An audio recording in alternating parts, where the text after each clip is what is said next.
চীনের প্রস্তাবিত হাসপাতাল নিয়ে রীতিমতো মানববন্ধন যুদ্ধ শুরু হয়েছে।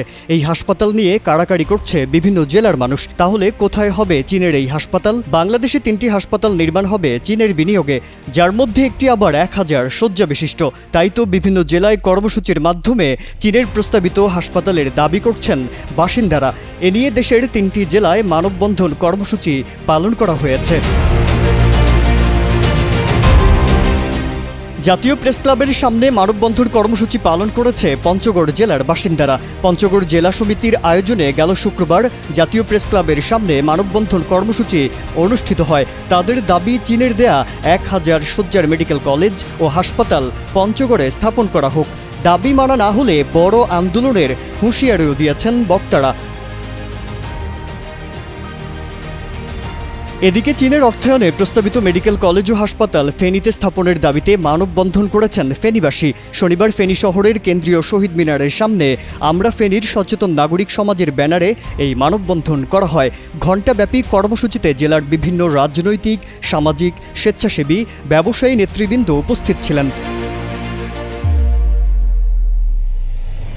সঠিক প্যাড আর সঠিক তথ্য দিয়ে এসব সামলে নিব এক হয়ে।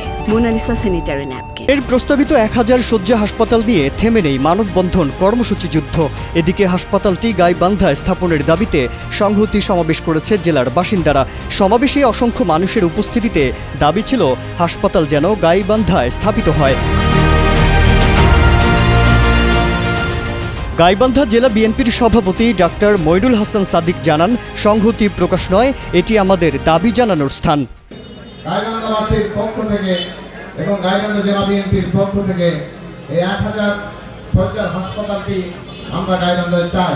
এদিকে একটি জাতীয় দৈনিকের বরাতে জানা গেছে, এই হাসপাতাল 3টির মধ্যে একটি স্থাপিত হবে রাজধানী ঢাকাতে, বাকি 2টির একটি চট্টগ্রাম আর একটি নীলফামারীতে। তবে বিষয়টি কতটা সত্য তা এখনও নিশ্চিত নয়।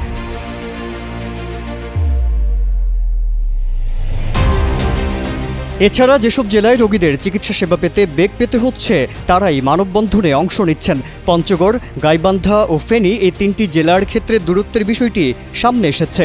এই জেলার বাসিন্দাদের দাবি, চীনের 1000 শয্যা হাসপাতাল স্থাপিত হলে ভোগান্তি কমবে রোগীদের। মাজহারুল আলম, কালের কণ্ঠ।